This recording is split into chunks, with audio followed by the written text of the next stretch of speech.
ناظرین السلام علیکم ورحمۃ اللہ وبرکاتہ۔ آج ہم ایک ایسے بادشاہ یا نواب کی بات کریں گے جن کی نوابی اور سربراہی تھوڑے ہی دنوں رہی، مگر ان کا فلسفہ حیات بھی ٹیپو سلطان جیسا تھا کہ شیر کی ایک دن کی زندگی لومڑی کی 100 سالہ زندگی سے بہتر ہے۔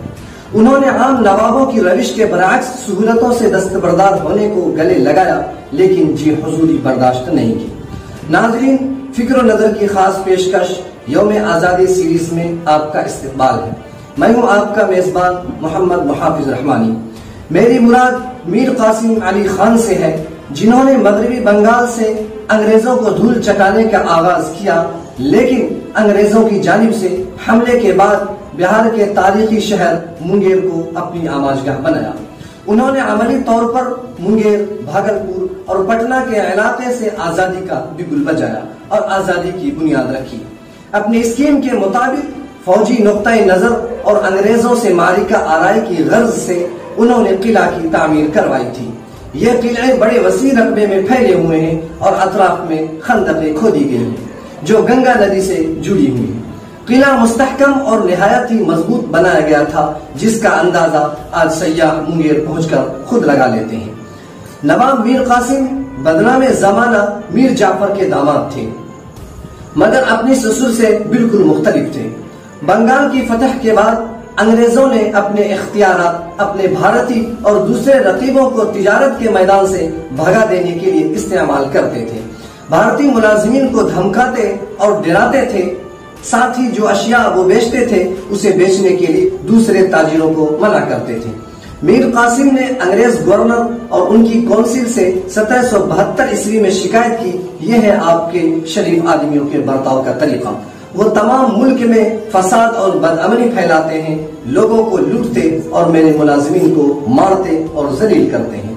میر قاسم نے غیر متوقع حد تک آزادی کے جذبے اور اپنی رعایا کی خوشحالی کے لیے گہرے احساس کا مظاہرہ کیا۔ اس نے بغیر چنگی ادا کیے داخلی تجارت کرنے کے لیے انگریز تاجروں کے غیر قانونی اور نامعقول مطالبے کو تسلیم کرنے سے انکار کر دیا، جس کو اگر تسلیم کر لیا جاتا تو بھارتی زمیندار اور تاجر بہت خسارے میں رہتے اور ملک برباد ہو جاتا۔ 1772 عیسوی میں میر قاسم نے مرشد آباد یعنی مغربی بنگال سے دارالحکومت منتقل کر کے منگیر کو اپنی دارالحکومت بنایا تھا۔ 3 سالوں تک منگیر بہار اور بنگال کی راجدھانی رہی۔ اگر میر قاسم انگریز کے اشاروں پر چلتے اور کاموں میں ان کے حکم کے محتاج ہوتے تو تاحیات وہ عہدہ نوابی پر فائز ہوتے، لیکن میر قاسم کو انگریز کی کٹ پتلی بن کر رہنا ہرگز گوارا نہ تھا۔ ان کے نزدیک ملک کی معیشت اور رعایا کے حقوق کی حفاظت تمام چیزوں سے مقدم تھی۔ اپنی رعایا کو کسی حال میں بھی پریشان دیکھنا ان کی فطرت میں نہیں تھا۔ دراصل میر قاسم ایک قابل اور دور اندیش صفت حکمراں تھے۔ وہ جانتے تھے کہ انگریز ہندوستانی عوام کو ہی نہیں بلکہ ہند کی عزت و وقار کو مسمار کر کے اپنی معاشی اور سیاسی خواہشات کی تکمیل کرتا رہے گا۔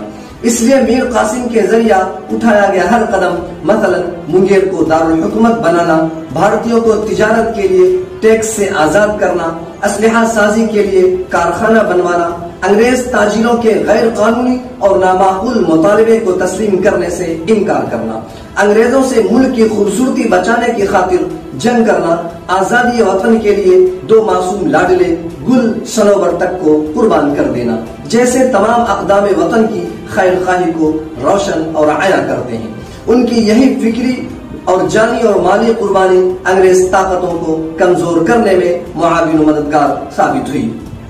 ناظرین، منگیر جیسے چھوٹے لیکن تاریخی شہر کا بھی تحریک آزادی میں بڑا اہم رول رہا ہے۔ یوم آزادی کے مبارک موقع پر ہمارے لیے ان تاریخوں کو یاد رکھنا اور ان تاریخوں کو زندہ کرنا نہایت ہی اہم اور ضروری ہے۔ آپ اپنا بہت خیال رکھیں۔